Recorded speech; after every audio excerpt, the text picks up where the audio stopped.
स्वागत है। मैं हूं चंद्रशेखर धरनी। इस वक्त करनाल से सांसद संजय भाटिया हमारे साथ मौजूद हैं। भाटिया साहब, जिस प्रकार से राजनीतिक घटनाक्रम एकाएक हुआ, इसके क्या अहम कारण रहे? नहीं, मैं समझता हूं कि इसके अंदर कोई एक प्रक्रिया है। ये राजनीति की एक प्रक्रिया है और इसके अंदर संगठन की एक प्रक्रिया है। किसी भी व्यक्ति को कोई दायित्व किसी समय दिया जा सकता है, कोई दूसरी जिम्मेदारी, ये तो एक प्रक्रिया है। मनोहर लाल खट्टर जी को एकाएक दूसरी पारी में चलते हुए, जबकि उनके कामों की सारे सराहना कर रहे थे, मोदी जी कल सराहना करके गए, उनको हटाया जाना और कैसे देखते हैं? नहीं, मैं इसको हटाना तो मान ही नहीं रहा। अगर आप इसको मैं दायित्व परिवर्तन तो कह सकता हूं। क्या पता मोदी जी ने कोई और भूमिका सोच रखी हो, मोदी जी ने कुछ और काम उनके लिए सोच रखो। तो ये समय समय पर मैं समझता हूँ ये पार्टी का ही निर्णय होता है। मैं समझता हूँ हमारी पार्टी एक इतना लोकतंत्र है, इसमें अकेले हमारे प्रधानमंत्री हैं, हमारा केंद्रीय नेतृत्व है, कोई उसमें नहीं करता। जो संगठन की तरफ से बातचीत होती है, निर्णय होता है, सामूहिक निर्णय होता है। नायब सैनी जी को विधायक दल का नेता चुना जाना, मंत्री चुना जाना, आपकी समीक्षा क्या है? मैं समझता हूँ नायब सैनी जी को प्रदेश का मुखिया चुना जाना, इसके पीछे मैं फिर भी श्रेय माननीय मनोहर लाल जी को देना चाहूंगा कि संगठन मंत्री के नाते एक शिल्पी के रूप में जिस तरह उन्होंने कार्यकर्ता का निर्माण किया, क्योंकि नायब जी को मैं बहुत नजदीक से, क्योंकि लगभग हमने इकट्ठे ही काम किया, वो बिल्कुल मनोहर लाल जी के साथ प्रदेश कार्यालय में काम करते थे। उनको मनोहर लाल जी ने ही मोटिवेट किया चुनाव लड़ने के लिए, पार्टी ने उनको चुनाव लड़ाया, मंत्री बने, सांसद बने, प्रदेश अध्यक्ष बने। आज वो ये पार्टी का सच में ये रियल लोकतंत्र है। कांग्रेस के अंदर परिवारवाद आप देखो, यहाँ एक साधारण कार्यकर्ता भी सबसे सर्वोच्च पद पर जा सकता है। ये सिद्ध नायब सैनी जी का जो निर्णय हुआ है, और इसमें कहीं ना कहीं मैं समझता हूँ मोटिवेशन और प्रेरणा मनोहर लाल जी की रही है। मुख्यमंत्री मनोहर लाल जी के जब मुख्यमंत्री अब तो निवर्तमान है, तो दो लाडले थे, दो आंखें थे, संजय भाटिया और नायब सैनी। एक को चुनना और दूसरे को छोड़ देना, संजय भाटिया को छोड़ देना। मेरा ये मानना है, मेरे निर्माण में भी उनका बहुत बड़ा योगदान है। मैं चाहे छात्र राजनीति में धरनी जी आपके साथ ही रहा हूं, और फिर युवा मोर्चा में कार्यकर्ता के रूप में, जब मैं युवा मोर्चा में था तब हमारे मनोहर लाल जी संगठन मंत्री बन के आए थे। वो दिन आज तक का 96 से लेके आज तक उन्होंने बिल्कुल एक हमारे जैसे सैकड़ों कार्यकर्ताओं का निर्माण किया। लेकिन ये वो लग जाता है कि ये लाडला है, वो लाडला नहीं है।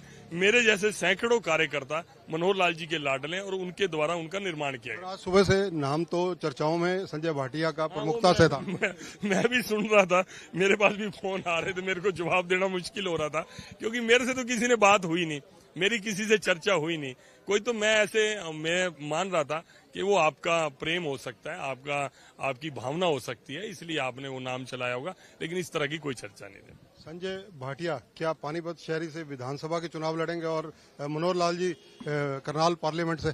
देखिए, करनाल से मनोहर लाल जी लड़ें या मैं कहीं से लड़ूं या ना लड़ूं, ये तय करने वाला संगठन है। हमारे यहाँ व्यक्ति खुद अपने से तय नहीं कर सकता, उसकी इच्छा के अनुरूप कुछ नहीं होता कि मेरी ये इच्छा है तो मैं ये करूं। और कम से कम मैं तो बिल्कुल भी इन सारी इच्छाओं से ऊपर हूं। मेरे को एक कार्यकर्ता के रूप में दायित्व मैं निभाता हूं। जहां भी पार्टी, संगठन और शीर्ष नेतृत्व समझेगा कि संजय जी आपको यहां खड़ा होना है, मैं एक पैर पर वहां खड़ा हूं। जेजेपी के साथ क्या बनेगी? जेजेपी का उनका निर्णय है, उनका इंटरनल पार्टी का निर्णय है, और वो वही बता सकते हैं। बीजेपी संगठन उनको साथ लेकर चलेगा या नहीं चलेगा? मुझे नहीं लगता अभी तक कोई पार्टी की तरफ से कोई ऐसा बयान आया है कि उनको साथ नहीं लेके चलना।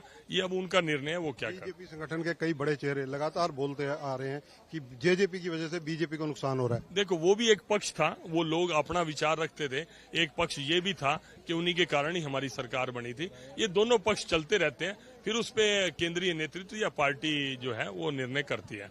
एमपी वीरेंद्र सिंह के बेटे जिस प्रकार से बीजेपी से किनारा कर कांग्रेस में शामिल हुए, ये घटनाक्रम कैसे रहा? देखिए, ये तो बजिंदर सिंह जी बता सकते हैं क्लैरिटी के साथ कि उसका कारण क्या रहा। उन्होंने 2-3 कारण बताए भी हैं, लेकिन मैं मेरे मित्र हैं बजिंदर जी, और मैं सच में पार्लियामेंट के अंदर उनके साथ भी बैठता था, और उनसे जो टेक्निकल नॉलेज, क्योंकि IAS ऑफिसर रहे हैं, तो सारे पार्लियामेंट की एक्टिविटीज उनसे मैं समझता भी था, और मैं उनको एक बहुत अच्छा इंसान भी मानता हूँ।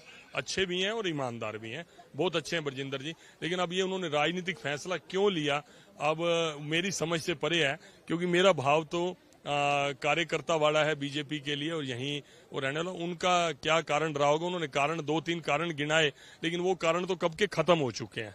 अब कोई नया कारण देते तो ज्यादा ठीक था। वो पुराने कारणों के ऊपर उन्होंने निर्णय किया, अब इसके बारे में वही बता सकते। अनिल विज आखिर क्यों इतनी बेरुखी से यहाँ से गए? देखिए, अनिल विज मेरे फेवरेट लीडर हैं, बहुत श्रेष्ठ हैं, और मैं मानता हूं कि राजनीति के अंदर जिस तरह माननीय मनोहर जी बहुत अपने सिद्धांतों पे चलते हैं, और हमारे अनिल विज जी भी डेड ऑनेस्ट हमारे नेता हैं, अपनी बात बेबाकी से कहने वाला उनका स्वभाव है।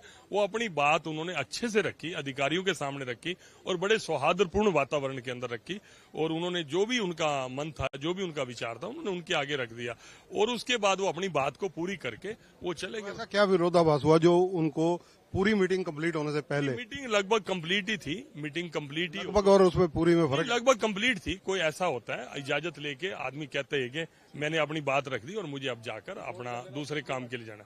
धन्यवाद संजय भाटिया जी। तो ये है संजय भाटिया, देखिए करनाल से सांसद हैं, और इसके अलावा अगर जिक्र किया जाए तो संजय भाटिया मुख्यमंत्री मनोहर लाल के नवरत्नों में रहे हैं, और उनमें नायब सैनी भी शामिल रहे हैं, और नायब सैनी की लॉटरी निकलना, संजय भाटिया की लॉटरी ना निकलना, इन सब सवालों के जवाब बेखूबी संजय भाटिया ने दिए, और अन्य विषयों पर भी उन्होंने खुलकर चर्चा की। कैमरामैन संजय सिंह के साथ चंद्रशेखर धरनी, पंजाब केसरी टीवी, चंडीगढ़। हमसे जुड़े रहने के लिए हमारे YouTube चैनल को सब्सक्राइब करें और नई वीडियो की नोटिफिकेशन के लिए बेल आइकॉन को दबाएं। अगर आप ये वीडियो Facebook पर देख रहे हैं तो लाइक जरूर करें और ज्यादा से ज्यादा शेयर करें। धन्यवाद।